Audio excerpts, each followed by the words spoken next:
And for our last talk of the session, before we dive into Q&A, we have Ken Vu presenting for us. Thank you so much. Thank you. Thank you. Yeah. All right.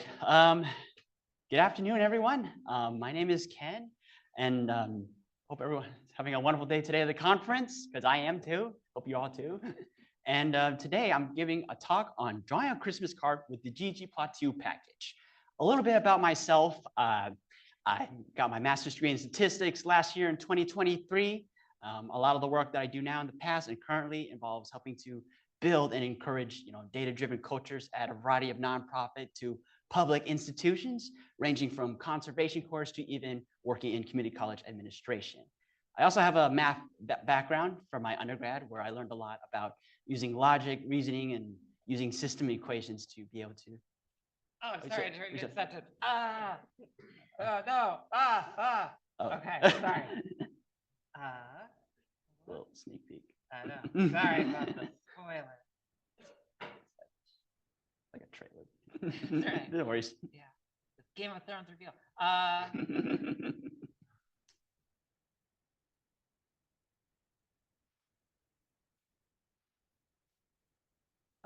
All right, and we're back. All right.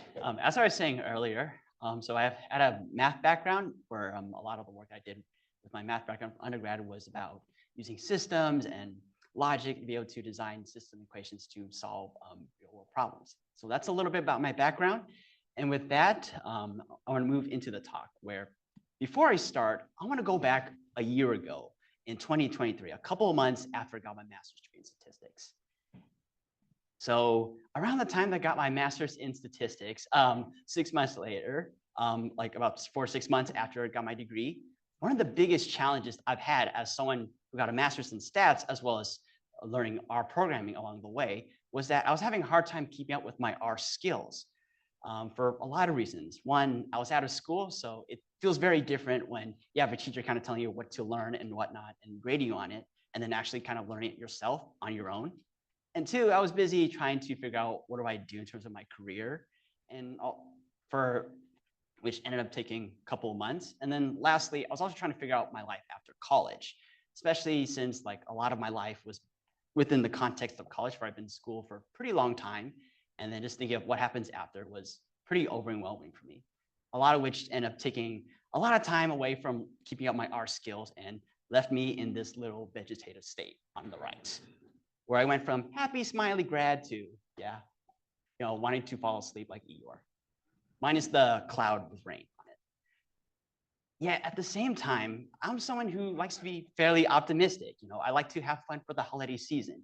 One of the things I love about the holidays is just that spirit of giving, really spending time with friends and family and loved ones. And the festivities that people would do for the holidays, like wearing red or green, putting up Christmas trees, dressing up as Santa, all these things that I really enjoy that spoke to that sense of fun, that reminder that even during difficult times, there's always something to be joyful about.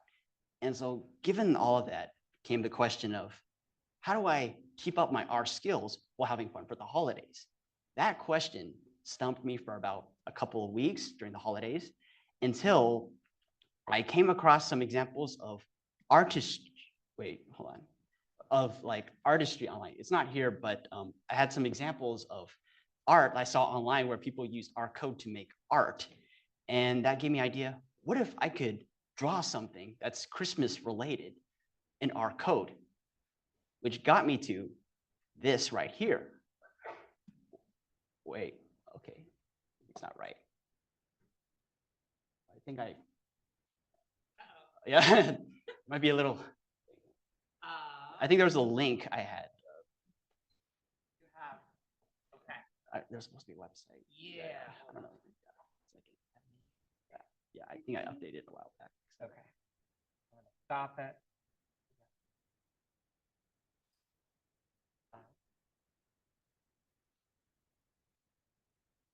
Oh yeah, that one. This one. Yep. Okay.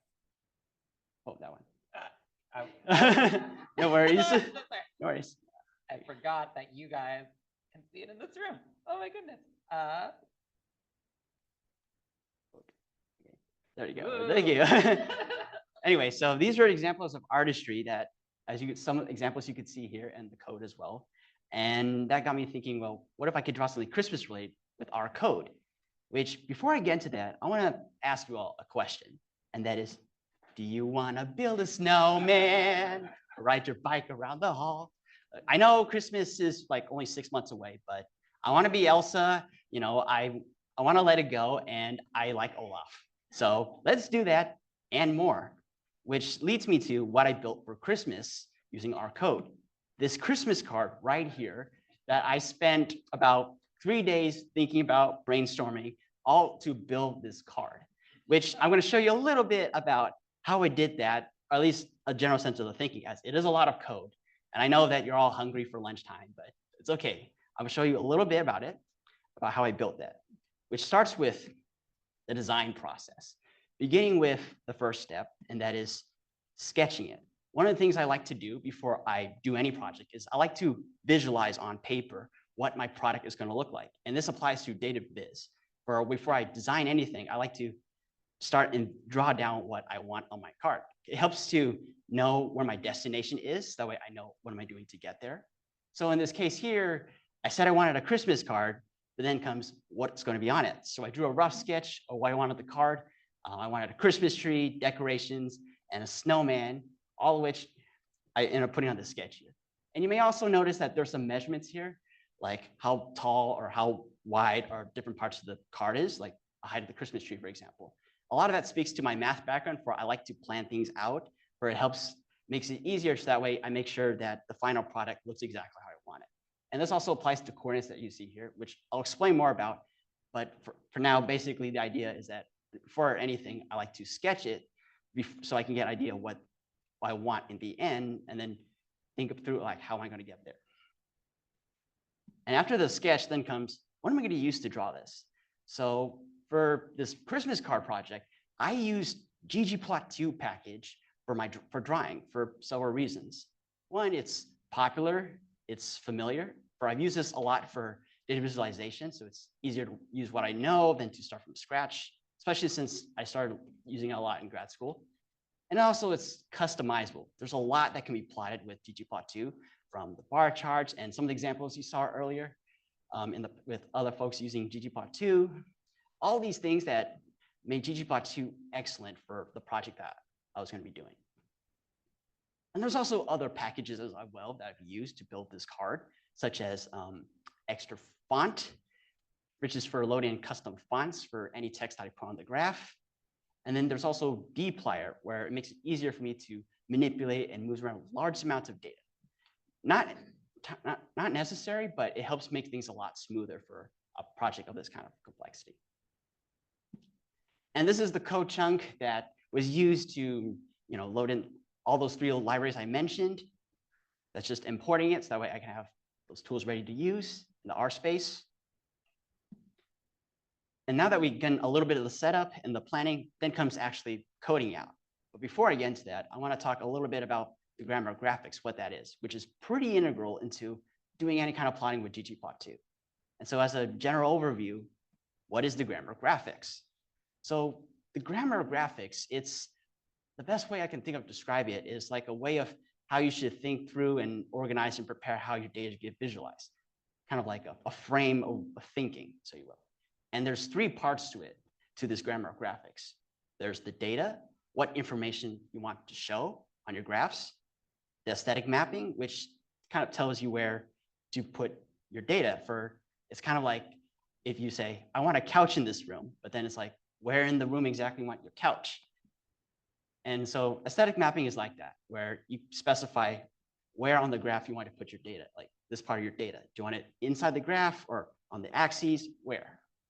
And then lastly, there's geometries, where it basically means like how to display your data. Like, what do you want your data to be seen as?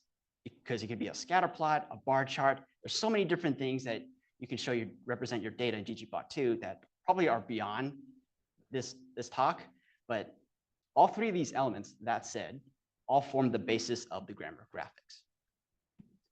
And ggplot2 also, additionally, when it comes to plotting, it always displays things in a coordinate system where you have like an X and a Y axis. With the X axis on the bottom here of this graph, telling you where things are horizontally from left to right. And then the y-axis on the side here tells you where something is vertically, top to bottom. And to plot in ggplot2, usually you think of it in terms of points, where you have a format xy, with x being where is it along the x-axis, and y is something where is it along the y-axis. So as an example, that point on the bottom left, -1, -1, to plot that, you would find -1 along the x-axis, and then you would find -1, that second number, along the y-axis, and then you see those white grid lines. You find where they intersect, and then where they intersect is where you plot your point. And that's how plotting generally works in the ggplot2 space, and just works with XY coordinate system. And that coordinate system is why I put coordinates here, because ggplot2 is very specific about where you put things, and it's very precise about it. It helps to mark points about where different parts of the Christmas tree is. That way it gets the exact dimensions right, like how big or how tall, and also knows where to put these objects. And so that's why I had the measurements there, like how long the parts of the Christmas tree are, and just where the edges of the Christmas tree are going to be, based off those measurements. That way it knows where exactly to put them and how big or how wide. And now that we kind of a little bit about that setup out of the way, then comes, how do you actually plot it in ggplot2? And so just to keep it small, given that it is a lot of code, I'm going to be focusing on drawing one particular part of this card, and that is that green part, that is part of the top of the Christmas tree, as an example of a process for plotting in ggplot2. And so to start off, when it comes to plotting anything in ggplot2, the first thing that I did was think of the function to use to plot that part. So as there's a ton of functions that you can use to plot in ggplot2. There's geom_point for scatter plots, as shown on the left, and then there's geom_polygon for drawing shapes like this diamond right here. And pretty much a lot more than what I can cover in this talk. So, but for my case, since I want to draw a Christmas tree, which is kind of like a zigzag kind of shape, I ended up picking this function that's shown on the right, geom_polygon, as my function for drawing that part of the Christmas tree. And then next comes making my data points, where I took all those points on that sketch and translate it into our code, where I specify where my X values are and my Y values, all of which is stored in a Tribble, this type of place, a data structure to store data that's available in the tidyverse set of packages, where I specify my X values and my Y values. That would then determine where the edges of the tree are.